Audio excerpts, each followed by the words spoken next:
following is a Comfortably Zoned Radio Network production.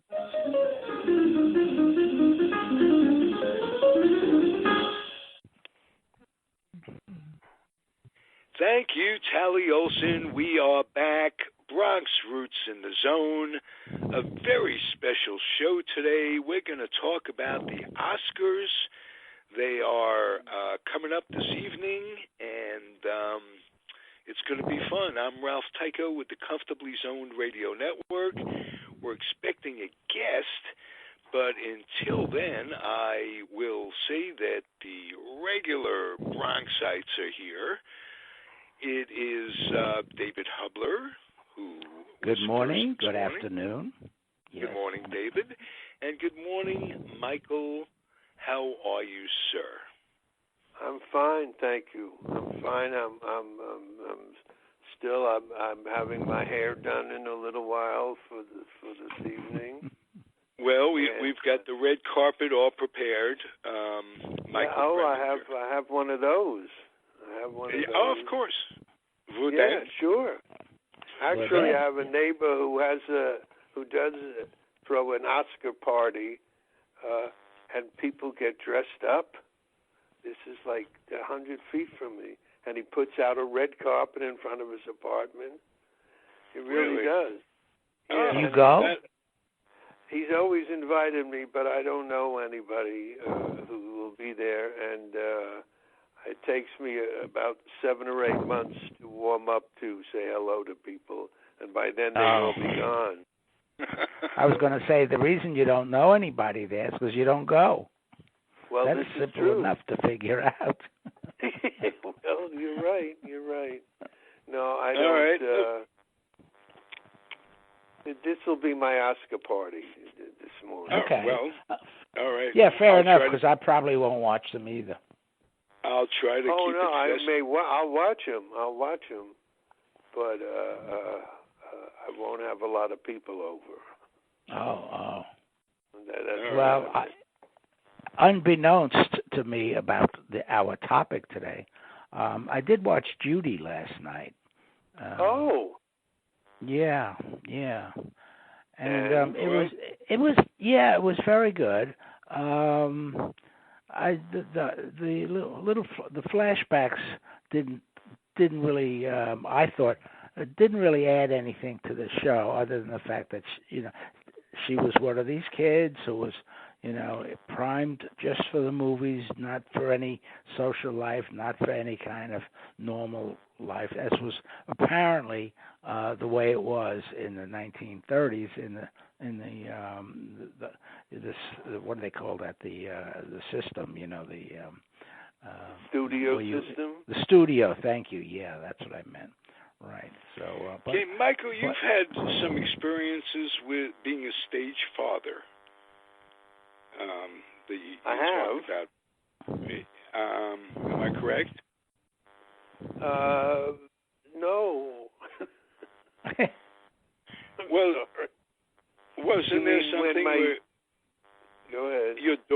Your daughter was going to some sort of. There was something where you were going to get your daughter into showbiz. Well, she went on a few auditions. Yeah, that's what I mean.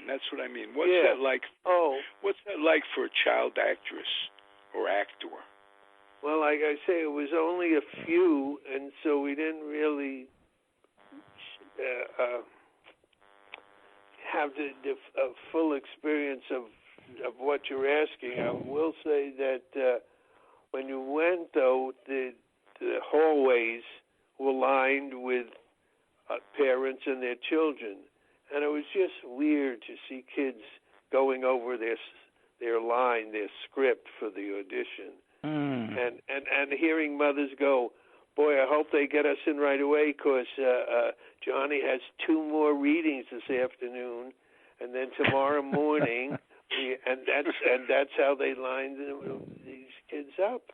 They had to get in the car and drive across town, which is not easy with the traffic. So it really, I only experienced that a couple of times. Because, I think I told you, one time my daughter, on one audition, she was there as with the other kids for a number of hours. She was like 5, and you get antsy and hungry, and you have to go to the bathroom. And so the next day, her agent called and said, if she wants to be in this business, she has to behave herself. I said, wait a minute. You're talking about a 5-year-old. And I said, if I ever see you again, I'm going to punch you right in the nose. And I hung up, and that was the end of my daughter's career in show business. Okay. Because it was an absurd call. Yeah. Yes. The only great thing I think I mentioned, my daughter was on the cover of a toy box in Italy. Yeah, she had gone, and it sounds like she went on a lot of things. She went on like 4 auditions, and they said, and this was, all they did is take her picture and you go home. And so they called weeks later, they said, she's going to be on the cover of a toy box. I said, whoa, that's fabulous. They said, but not in America. I said, why? Did we say anything anti-American? Said, no, in America we want to use blonde kids on the cover. Whoa. I said, I said, so when the box comes out, can you send me a box? No, we can't. I said, what do you mean you can't? Well, we're not allowed. Some baloney to this day, I don't know. They wouldn't send a box. I said, I'll drive to your factory, which was an hour away, and you'll give me a box. No, we can't do that. Well, that's crazy. Do you have? That is crazy.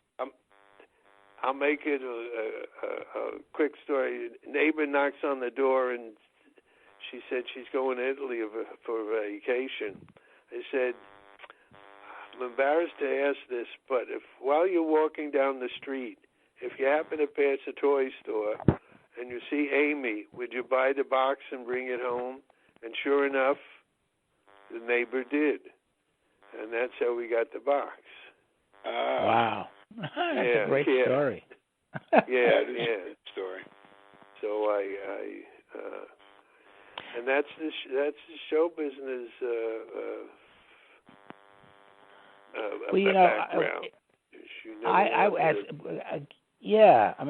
With kids, that was the point I was thinking about, maybe trying to articulate, was that in the film they make a point of the studio system, and I guess it was Louis B. Mayer who comes in and out of the movie and tells Judy as a kid a number of things, that she's not really pretty and that she's this, that, the other thing, and if you want to be in this business, he says this pretty much.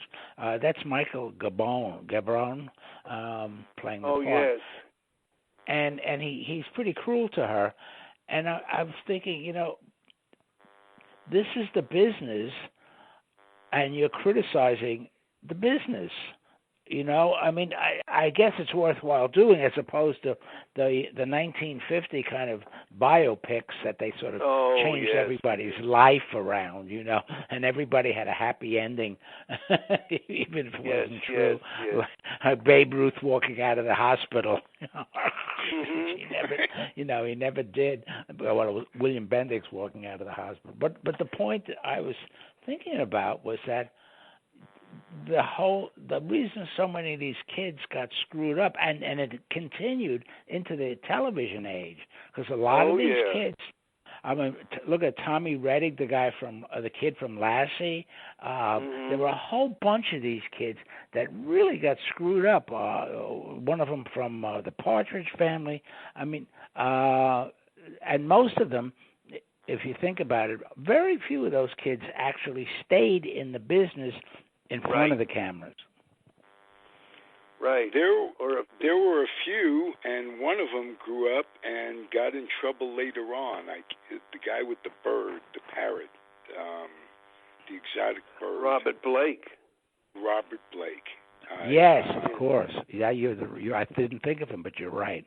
Absolutely. Yeah, child actor managed to get through all of that and screwed up his life in his later years. Strange. So many of them wound up on drugs. Yep. Not so many, but certainly many did. They really did because they just couldn't make it for whatever reason as adults in the business. The parts weren't there. The two child actors I think of obviously are Mickey Rooney and what's her name, the little girl who grew up to be a Republican right winger. Oh, Shirley Temple Black. Oh my yes. God. But she made a good cup of coffee. Her husband actually owned chock full of nuts. So really? Is that right? Yeah, that's true. Absolutely. Oh, no kidding. Yeah. She became an ambassador somewhere for Reagan. Yes, she did. I forget what you're right, Ralph. She did, and I forget where it was to. I guess that must have been under Reagan as part of the Hollywood crowd. Or that's what I was thinking. Yeah. David, I where see did you clips see of them, Mickey Rooney and Shirley, and they are incredibly talented. Oh, absolutely. No question about it. And Judy Garland, too. She came on a little late, I guess, more like preteen, I think, as far as I can recall. But, of course, Shirley Temple was, like, out there dancing. Oh, that scene, I guess it was with Bojangles, where they danced together, Exactly right. On the staircase. Yes, yeah, fantastic. The kid was only about 5 or 6 years old. Most kids can barely, run at that age. But yes, no, she was, it was terrific. And I guess she sort of survived the kid thing because she had a pretty long career. And as you say, an ambassador and a Republican spokesperson and stuff, whatever she spokeswoman, whatever she did. But so many of these kids, are gone so early on, and it happens still today. And I think today it's more because of the drug culture than anything else. I mean, psychological. Yeah. Where did you see Judy? On what? Not on Netflix, is it? I got it on demand through through Verizon. It costs about $6 to rent, which is by today's standards. The one movie I haven't expensive. seen. Oh yeah. Now the one movie I thought and it did get an Oscar nomination for costume design was Bombshell, which I liked. The three of them look exactly like, Megan. Megan, I've seen whatever. pictures, but I haven't seen the movie. But was it good? Because at least it went after that big fat bastard. Yes, it was good. It really was. I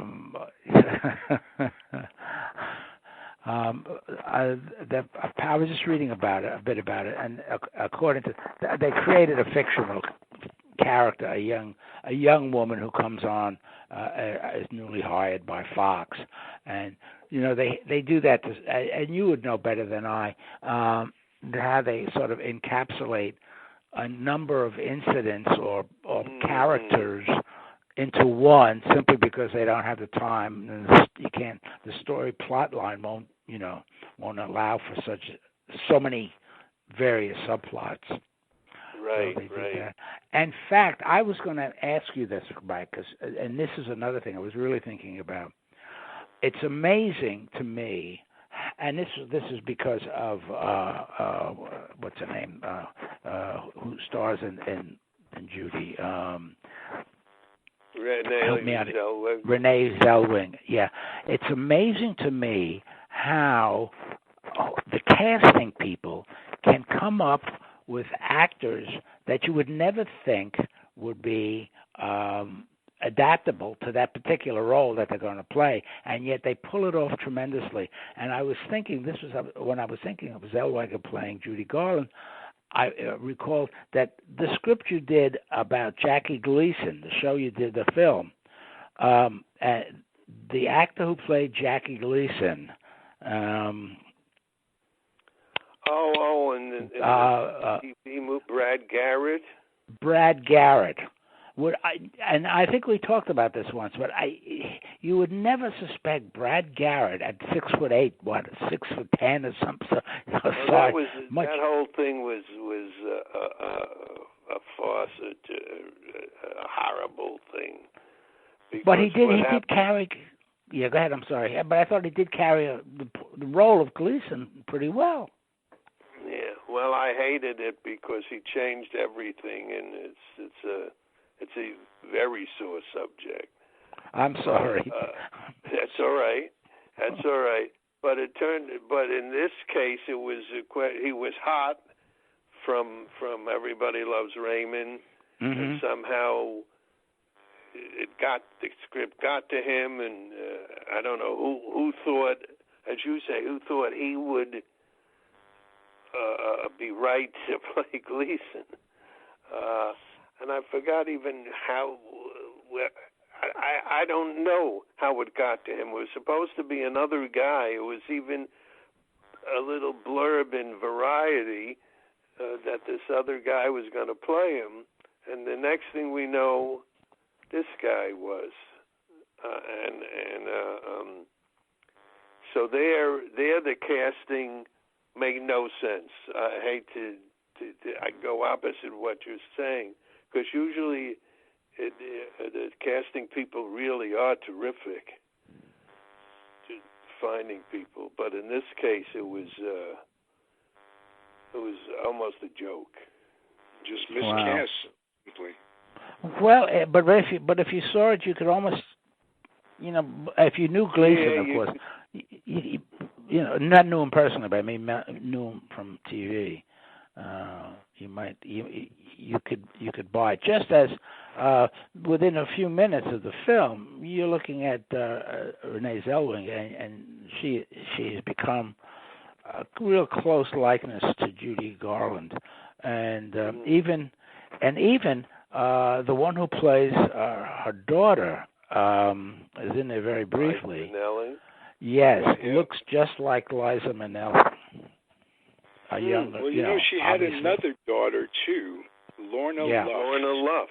Lorna Luft, right. She was the younger one. Fairly talented. She was a singer. Yep. And there's a son in the picture too, but I don't recall. I guess he never went into show business or something, because I didn't even know she had a son. Yeah. Maybe she didn't. Maybe it was just a device. No, I think she did. We'll give her. Yeah, I'm sure she did. Just she should have a son. Rewriting the script, put him in there. But I mean, very often they can't like because I was thinking too of Bombshell, where who's it who plays Megyn Kelly? Which of the three? Charlize Theron, right? The three of them are absolutely perfect. I mean, they just look so much like them. That's why they've got an Oscar nomination for makeup and whatever the other thing is that deals with them. Getting back to the Oscars tonight, they should win for that. I agree with you. You watch a movie, and if you just take a step back for a moment, you go, whoa, these actors, even in these little, small, tiny part, they may have 5 lines, but they're the right people, and that's casting directors are finally getting their due. Yeah, and in who is it who plays? Oh, I wish I could think of his name, because it took me a while to sort of like push my thought. If this is the way I'm thinking, push it through the makeup to the actor who's playing the part of Roger Ailes, and and you know him instantly if you saw him. Lithgow. Yeah, that's right, Lithgow. Yeah, John Lithgow. And I'm sitting there, I'm watching this movie, and I'm thinking, I know that guy. You know. And then finally, about 3/4 of the film, I realized that it was John Lithgow, and just terrific. Just not the John Lithgow you see on so many of these various shows and things. I mean, for example, Third Rock from the Sun, which was a pretty good comedy series. You know, it's the same guy, but you'd never know. He was terrific as Roger Ailes. Okay. Hey, before we get to this year's Oscars, I know you guys, like myself, are terrific baseball fans. Give me a favorite baseball movie. Start with you, Michael. Oh, that's a good one.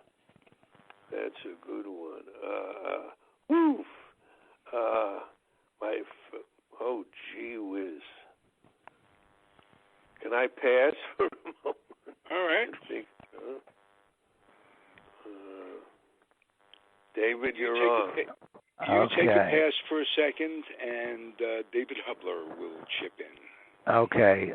Just before I do that, I think we should mention the passing of Roger Kahn, author of The Boys of Summer, and several other really fine baseball sports books. Boys of Summer is ranked like number 2. Books. Yeah, the number 2 of all-time sports books. He died this Friday, I guess it was. I have a couple. I always liked what was the name of it? I can see it. The Kevin Costner movie. Field of Dreams. Field of Dreams, yeah. I was maybe going to say the same thing. And and there's a couple of others. Natural.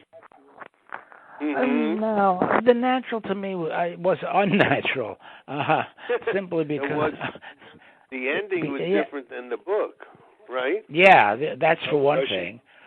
And I've never, it's hard for me to accept these sort of phony teams.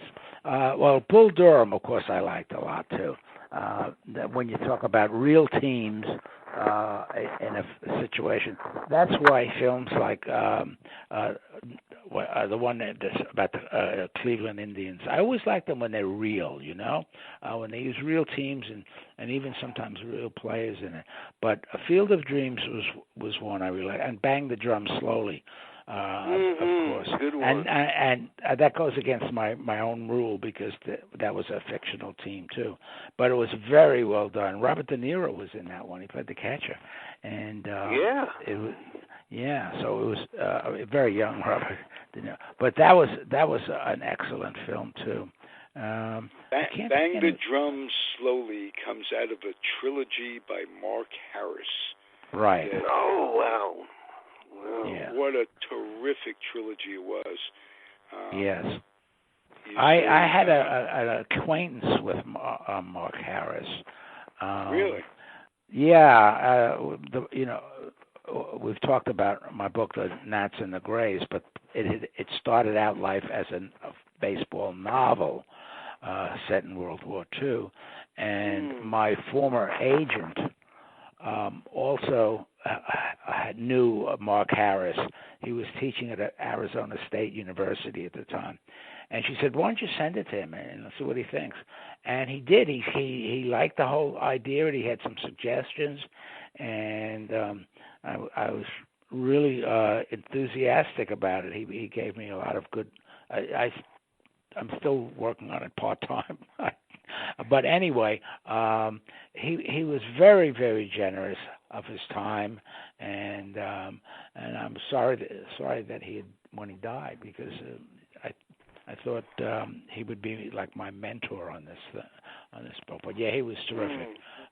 And he, you know me, Al. He wrote, and several other. Although that. I think that You wasn't Know right. Me, Al was Ring Lardner.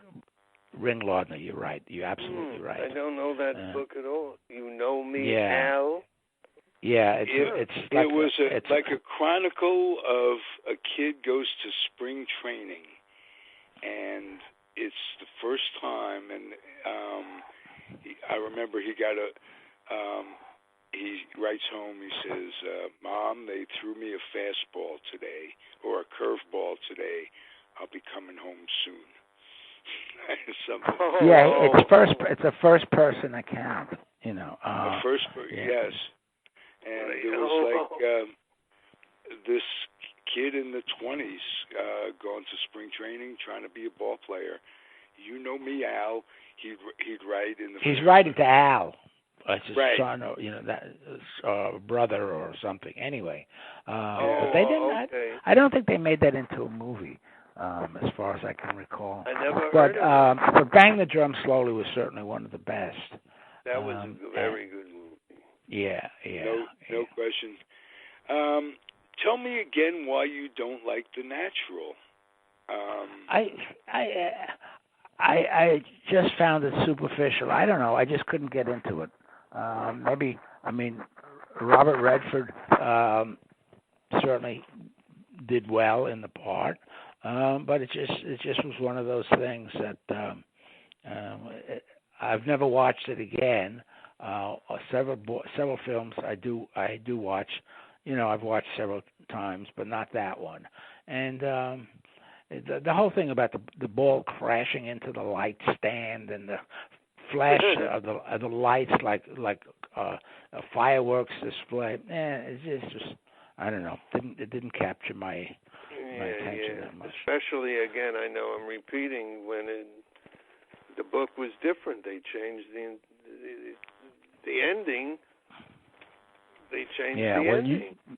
Right. Well, Bernard Malmed. Yes. Yeah. Right. Mm-hmm. There was no resemblance to the book. The ending in the movie, no resemblance whatsoever. So, yeah. Malamed, just to put a plug in for him, one of his really fine novels was called A New Life. I'm looking at it right now in my shelves. A New Life, and it's a really great story about a New York professor. I think it's English professor, whatever. Anyway, he winds up getting a job at a small college out in Oregon or Washington State somewhere. And this is a guy who'd never left New York before. So it really is a new life. And it's a whole new, he's involved in, he's out in the middle of nowhere instead of being in the middle of Manhattan. It's based on his own experience. So there's a lot of authenticity in the story. It's a really good book. Interesting. All three of us had to adjust to a new life leaving New York, even if it wasn't to the extreme of his. It's just a different place, different country. Well, yeah. Well, I talk about a different country. Just prior to our leaving for England, and we were going over there in January, and my coworkers, some of whom had been, they had a farewell party for us. So some of my coworkers who had been stationed over there in England said, "Oh, you've got to go down. It's winter. There's no heat. People don't have heating in their house." And they advised us, and we followed their advice. They said, "Go down to the Lower East Side and buy long underwear, because you'll be wearing it all the time in the winter there."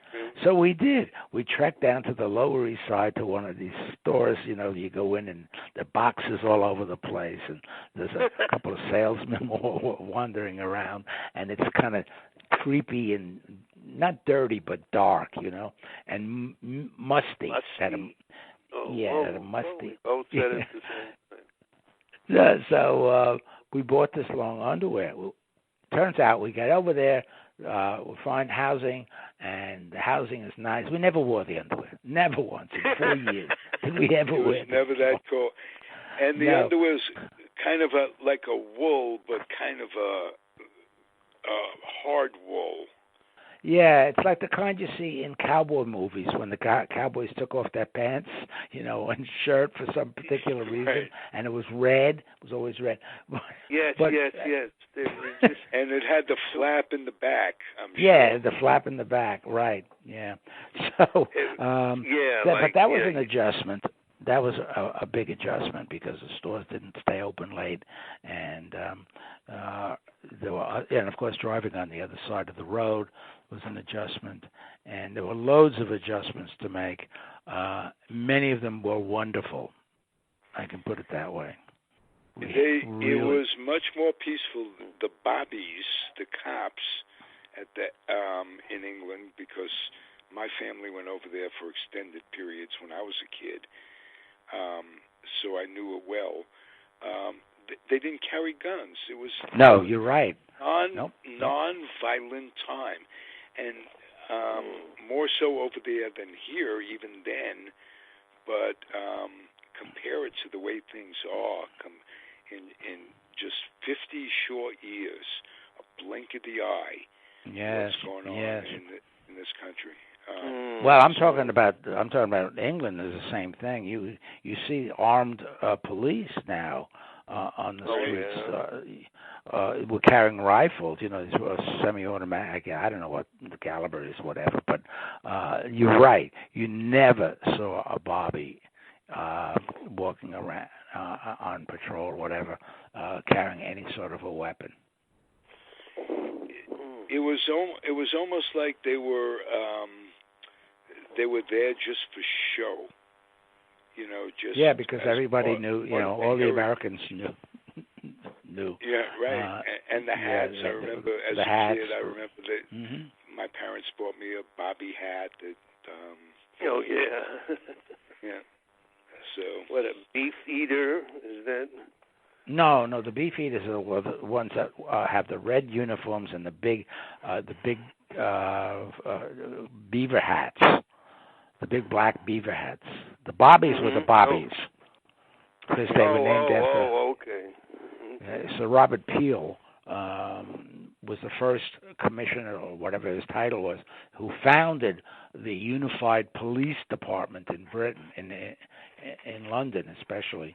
And they called them bobbies because Robert was his name, Robert Peel. But trivia. That's a little trivia there. But the beefy. What was I watching? I was watching something the other day, and it was like the anniversary of the Queen or something. I was one of these, not travelogue, but it was a documentary, and they had these guys. There were like hundreds of them in this enormously open space, all lined up as the Queen came in with her carriage and everything, and it was amazing. I couldn't tell. It reminded me of the Rockettes because the Rockettes are sort of all the same height. You never see a little stubby Rockette at the end of the line. No, you don't. A stubby Rockette. Trying to kick her leg up in the air. But what I realized was, all of these red-coated guardsmen, horse cavalry, whatever they were all the same height, and it was remarkable. And then I realized that they could get away with it because they could adjust the size of the hat. You didn't have to be the same. I'm thinking that must have been what they did because it was like one straight line across the top of these hats, and they couldn't all the guys wearing those hats could not have been the same height. So I figured they trimmed them down, like with a pair of scissors or something, Because the Rockettes have to be the same height or within an right. inch. Yeah. That kicking. And if you weren't a Rockette, you could become a June Taylor dancer. Oh, look at that. That's right. That's a callback to Jackie Gleason. Yes. Well, Michael and I knew a couple of the girls. They had a junior troupe. Penny Marshall's mother, Marjorie Marshall, ran a dance studio up in the Bronx near our in that neighborhood. In the basement. In the basement, right? Yeah, in the basement of the building. And periodically, we knew a couple of. Yeah. Well, you came to 80 in the 7th grade. They might have been past it by then. But if I thought of some of the names of the girls who were in it, because they were in the dance studio as students, and somehow Marjorie Marshall, and it was in one of Penny Marshall's books how it came about, but she convinced June Taylor that her troupe could participate, and they did in the Jackie Gleason show several times. They would come out and they would come out and do a routine that they had worked on with June Taylor, and then they'd be back in school on Monday morning. It was all live, in those days. So they. Now Gleason married June Taylor's sister. I didn't know that. Really? Yeah. Well. Oh. He was flirting with her long before, when he was flirting with her a lot before they eventually got married, or then, or after the show, they didn't see each other for a long time. But that's who he married. I haven't heard that word used, flirting. With some shows you how old I am. If you translate that, would it translate to stooping? No. Flirting was very innocent. Oh no. Okay. When you were talking about finding the long underwear for England, remember the Yiddish word for that? Gatkes. Hasten. There you go. Yay. Hasten? Oh, Gatkes was underwear. You got it. Gatkes. Oh, okay. Okay, Gatkes. We had a friend. I had a close friend who, whenever we went to visit, he lived alone with his father, his elderly father, and his mother had died several years earlier. So you go over to his apartment, and he'd be walking around in his underwear. So he got the nickname Gatkes. We all called him Gatkes. And his last name began with a G, so it was a very alliterative nickname. Oh, that's great. Yeah. That's great. Yeah. But a little Yiddish goes a long way. Oh, yeah. It does. Sure. It does. A dying language, sadly enough. I don't think so anymore. I mean, there are lots of college courses in Yiddish. Yes. Well, certainly in New York there are. Maybe Kansas State doesn't do it. Doesn't have a program in Yiddish, but there are a number of schools that have programs teaching Yiddish because it has a real history in Central Europe. Well, let's plug the author of The Joys of Yiddish, Leo Rostin. Right. Exactly. A great book. Terrific book. Yes. Oh yeah, the book is it right now. I have it. Yeah. Didn't he do a follow-up volume too? Like More Joys of Yiddish? I think so. It sounds and I don't familiar. remember it being as certainly not as either funny or unique as the first one. But well, I'm looking at a second book that says Leo Rawson's Treasury of Jewish Quotations. Oh, okay. Maybe that's what I was thinking. Maybe that's the second book. Yeah, could be. It could be. Yeah, the book is very funny. And what's funny, it's probably the funniest dictionary ever written, right? Yes. Yeah. What other dictionary can make you laugh every page? Yes, I know. Yes. Wonderful anecdotes or jokes. Yeah. Or anecdotes. Yeah, I love that book. Yeah. Hey, we're on the movie theme, and I've got to ask you, David, was there ever a time when your book, The Gnats and the Greys, was considered for a movie, or did you ever talk to anyone? Good question. I think I may have mentioned that early on when I was in its novel stage. My son out in California gave me the name of a producer out there that he had a tenuous connection with, and the guy was really well placed. I don't remember his name, frankly, but I sent it to him, and I think I told this, and I was at work, and he called me. He called me directly from Hollywood, while I was at work, and he started to rave about this thing. And he was going to send it to his New York people and blah blah blah blah blah blah.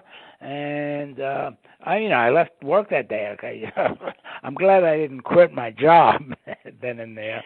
Don't quit your day job. Yeah, there's a good example of don't quit your day job. And so then I didn't hear anything for months.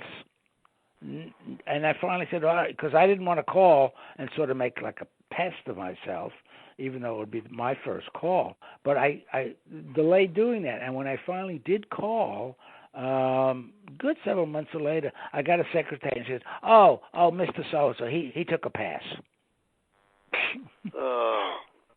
So that was the end of that. Apparently, the little they couldn't. What they were trying to do was sell it first as a book, and then turn it into a movie. They wouldn't make an adaptation from the manuscript. So that's what killed it. So say that again. They're trying to sell it as a what? They were trying to sell it as a book. Sell it to a publisher. This is before you had. Okay. Yeah, so the plan was have it come out as a book, and then we'd adapt it for the film and sell it so they could, sell it twice. In other words, they could sell it to a book publisher and then sell it to some producing company or whatever. So when it didn't make it as a book, and it's very hard. It's particularly these days. It's very, very hard to get a book published. Anyway, so that was the end of the big push to get this book, this manuscript. David, made. you mentioned it's hard to get a book published. How did you get yours published? Well, first of all, it's not a novel, and second of all, I was fortunate enough to pitch it to this book editor from a company here in the area. I thought, well, maybe the best chance would be to find a publisher that is local to the D.C. area and would be interested in a book about D.C. during the war. And she liked it very much, and she told me, but we don't publish fiction. Now, in many cases, that would have washed it out. I mean, if you send a book manuscript to a publisher that doesn't publish that kind of book, it winds up in the trash. They don't want that stuff. Right. So, but she suggested, instead of writing a novel about 1 year in the war, to make it a nonfiction book about Washington baseball during the entire course of the 3.5 years that the U.S. was in the war.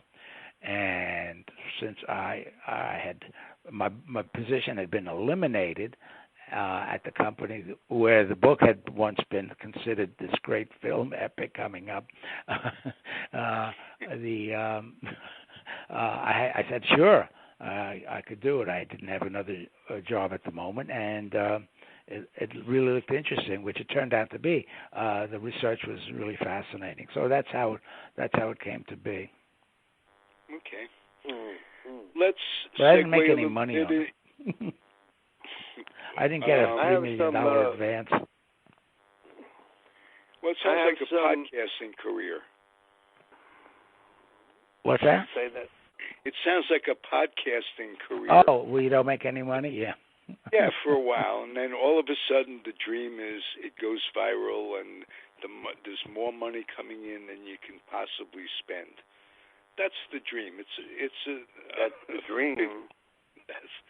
That's always the dream. But it's interesting how many more. Just a quick note: how many podcasts there are out there now, and you'll hear people like Diane Rehm, for example, who for many years was on NPR with her book show, is now retired from that, but she does, I think it's a weekly or biweekly podcast, and there are so many people that are now doing podcasts. It's really amazing.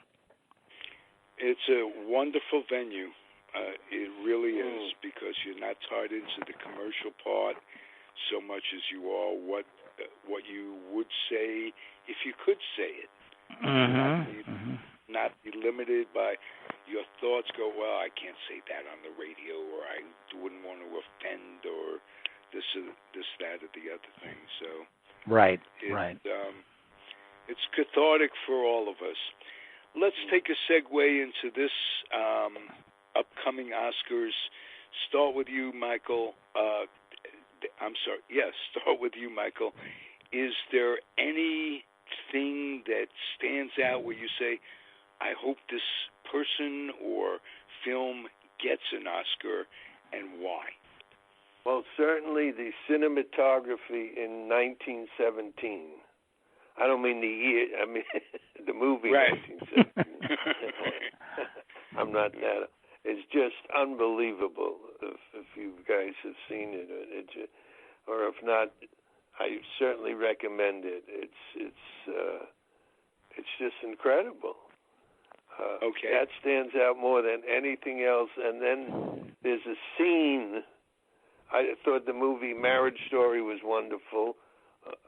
And there's a scene in it where the acting with the two leads just tear your guts out.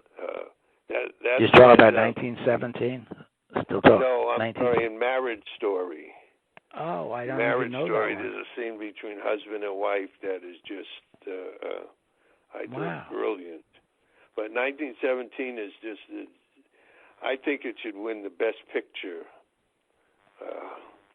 But if we have a few minutes, I wrote some Oscar questions for a party. Nice. If people, for instance, of the following three people, who was the shortest?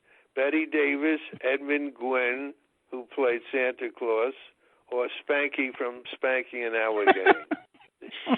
Very important questions. If Not Mr. Spanky Smith, from Spanky McFarlane, the singer. She was great. That was a terrific group. I can't think of the group right now for a second. Spanky and Our Gang. I'd like to get to know you if I could. Oh. Yeah. Spanky and Our Gang, I think it was. That was a good one. Here's one now. If Mr. Smith goes to Washington and Mr. Deeds goes to town and Mr. Moskowitz goes to synagogue, who gets there first? Show your work on a separate piece of paper. Which of the following never won an Oscar? Oscar Levant, Oscar Homolka, Oscar the Grouch, Oscar Madison. Careful, this is a trick question.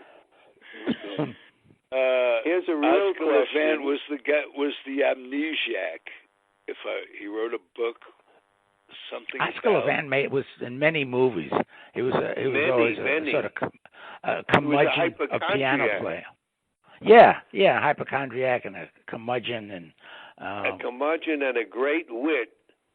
Yes. And in every movie, he smokes where he puts out a cigarette and lights another one. I mean, in every movie, he's just puffing away. Mm-hmm. Very dry humor. Memoirs of an Amnesiac.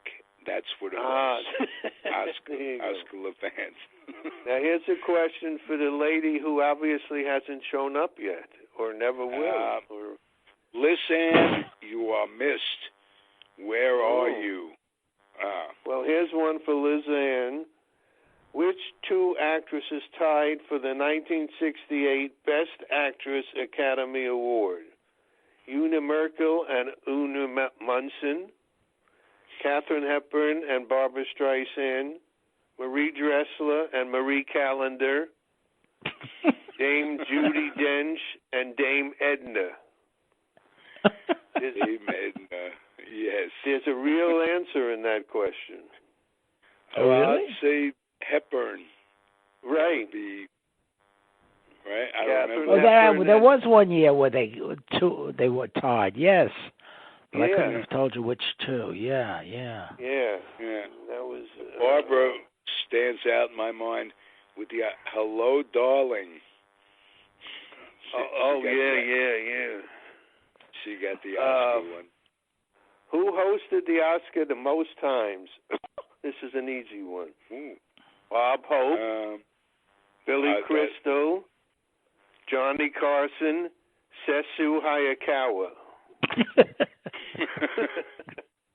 It's obviously Hayakawa, but who would be obviously yes. But Bob Hope 19 times. Yeah, I was going to say Bob Hope. Yeah. Mhm. It was almost like his show. 9 times or something.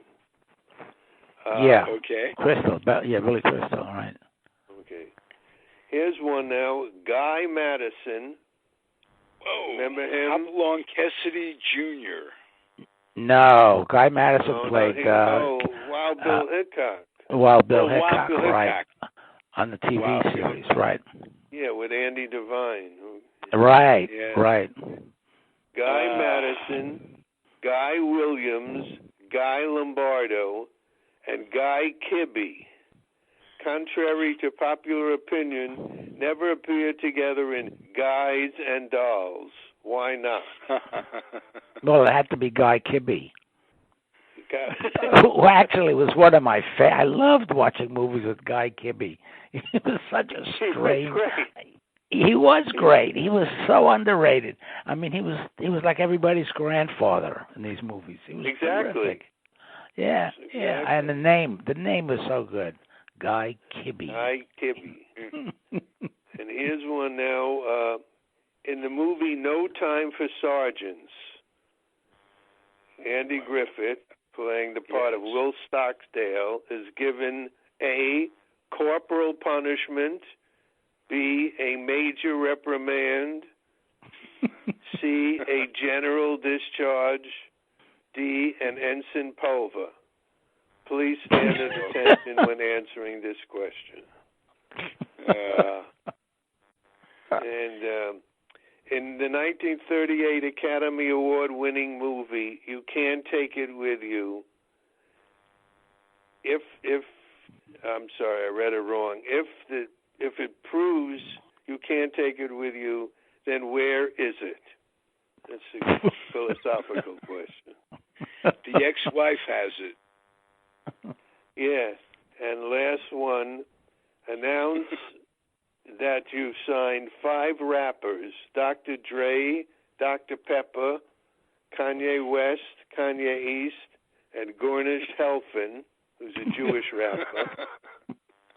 3 current divas, Rihanna, Regardless, Queen Elizabeth, and a duck, Howard the Duck, to star in the remake of Singing in the Rain, featuring the up-to-date title song, I'm Singing in the Motherfucking Rain, Bitch. This is, and there you have questions for your Oscar party tonight. Okay. Great, yeah. Terrific. Beautiful. There you go. David, I'm going to ask you the same question I asked Michael earlier about anything stands out, a moment, a performance, scenery. what stands out, and what should we look for? Your call in tonight's Oscars. Oh, I would look for the MC. The MC. Yeah, the guy, the host, like the Bob, the host. Oh, there's no host. Well, I say, let's look for him. Oh, let's look for him. Yeah. Where is he? That would keep my attention, because so many of these categories I have no interest in. Right, exactly, best film made in Slovakia. But I will say one thing about. I did read a bit about 1917, and it's what they call like a one camera. The camera stays with these like guys. One shot where there are no cuts. One shot. That's what. Yeah. And they follow these two guys throughout. Right. 1917 has gained a lot of prominence in the last couple of years, I must say. I mean, and the First World War. There's a real renewed interest in it. I just took a 5-class course in World War I films. So. Oh wow. Yes, I did. And the next series starts this Thursday night, and it's about from the Weimar Republic to the rise of Nazism. It deals a lot with, at least a couple of the films deal with the pink triangle, which was how the Nazis pointed out homosexuals. They made them wear these pink triangles, as they made the Jews wear the yellow star. I know, so many people have never heard of it, but they were so methodical in everything they did that they had not only the pink triangle for homosexuals, they had different colors for other people who were considered, ape-like and not human and not worthy of being in the Reich. But there's a couple of films, and there's one film too called what is it? Chapter 178 or paragraph 178, which was in the German Constitution about what to do with homosexuals. So there's supposedly a very good film. But the point what I was making was that World War One. There's been a renewal of interest, since it passed the centennial. So 1917, I think that's going to win. I really do, even though I haven't seen it yet. It's got great buzz, as they say. Yes, there's the word. Yes. Mm-hmm, mm-hmm. Yes. My movie had great hum. We didn't have a lot of buzz, but there were a number of people humming in the valley. During the movie, they were humming, which is not good. Not good when they're humming. Hey, mine is The Great Kvetch. The Great Kvetch? The Great Kvetch. You're not humming, you're just kvetching. You're kvelling. That's funny. But I think that's the one. That's the one I'd be rooting for because 19. As I say, sight unseen. Yep. Hey guys, what a terrific show! I'm sorry, Bliss Ann did not join us. She was the Oscar maven who was scheduled. Maybe she got the time wrong. Fascinating. Yeah. But I would ask quickly. I wrote down the first 5 films to win the Oscar, but it would have been interesting to see if she knew the answer to that. Well, maybe she'll come next week, next show, and pick her winners. Even that's right. In advance, you could say, "I would have picked that. I would have picked that one. That was my choice." Exactly. She could pick them all, couldn't she? She could get 100%. Absolutely. And it's podcast, so it goes. Anything goes on podcast radio. Yeah. So well, see if you can find where she is. I will. I'll have my eyebrows down. Where were you, young lady? Okay. My producer's eyebrows. You can imagine if somebody didn't show. Where were you? All right, guys. This was terrific. All right. Preminger and David Hubler, Bronx Roots. We didn't talk much about the Bronx, but we did mention Penny Marshall, so that's the callback. So are we talking next week or the week after? The week after. The week after. Okay. Okay. So, all right. Speak to you then. All right. Be good and Bye-bye. stay healthy, Zygazont, guys. Zygazont. Thank you for listening, Okay. everybody. The Comfortably Zoned Radio Network. I'm Ralph Tyko, the weak link of it all.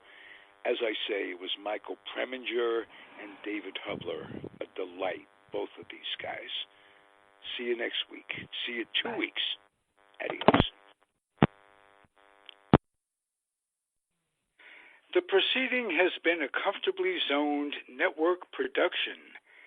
You are advised to keep your dreams wet, your humor dry, your children and grandchildren out of military recruiting offices and off the laps of clerics who wear dresses. Thank you for listening, everyone. Happy trails.